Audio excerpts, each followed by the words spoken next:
Your own son will be the cause of your death." In a grand and mighty kingdom, a great celebration was held when the queen gave birth to a healthy baby boy.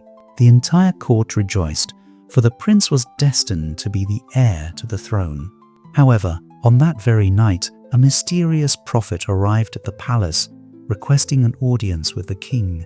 Her face was solemn as she spoke. "Your own son will be the cause of your death." At first, the king dismissed the prophecy as nonsense. How could his own flesh and blood ever harm him? He raised his son as any loving father would, allowing the prince to grow up within the palace, receiving the finest education and training in combat, strategy, and leadership. Years passed, and the boy became a strong and skilled warrior, admired by the court and the people alike. However, as the prince's prowess in battle grew, so did a seed of fear in the king's heart. What if the prophecy was true after all? What if his son, now a formidable fighter, one day turned against him? The king's doubt festered into paranoia. Unable to shake his fear, he sought out the prophet once more, hoping that time had altered fate. But the prophet only repeated the same words, "Your own son will be the cause of your death." Horror seized the king. He convinced himself that the only way to avoid his fate was to imprison the prince. Thus, he ordered the construction of a great tower, one without doors, only a single window at the top. Once completed, he had his son taken away and locked inside, ensuring that the boy would never set foot outside again.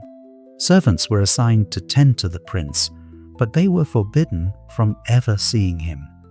Using a pulley system, they sent food and water up through the lone window, ensuring his survival while keeping him isolated from the world. When the queen learned of her husband's actions, she was devastated. She pleaded with him to reconsider, reminding him of the love they had for their son and how cruel it was to punish an innocent child for a fate not yet written. But the king, blinded by fear, refused to listen. Day after day the queen wept, her heart breaking for her son.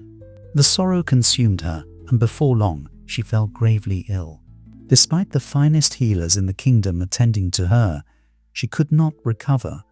With her last breath, she whispered the prince's name, and soon after she passed away.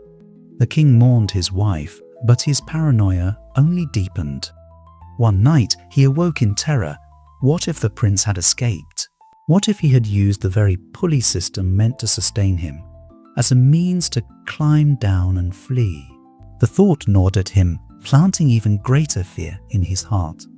The prophecy could still come true at any moment. He had to know for sure. Determined to confirm his son's imprisonment, the king ordered a ladder to be built, one tall enough to reach the tower's only window. However, as he climbed, his hands trembled, his foot slipped, and he plummeted from the great height. The royal guards and servants rushed to his side, but it was too late. The king had drawn his last breath. Above, from the small window of the tower, the prince watched in horror as his father fell. He cried out, but his voice was lost in the wind. His hands gripped the stone windowsill, powerless to do anything but witness the final moments of the man who had feared him so much. The prophecy had come true, not because of the prince's actions, but because of the king's own senseless fear and distrust. His death was not caused by his son, but by the paranoia that had consumed him. His suspicion had not only led to his own downfall, but had also taken the life of the woman who had loved him most. In the end, it was not fate that destroyed him, but his own inability to trust and love.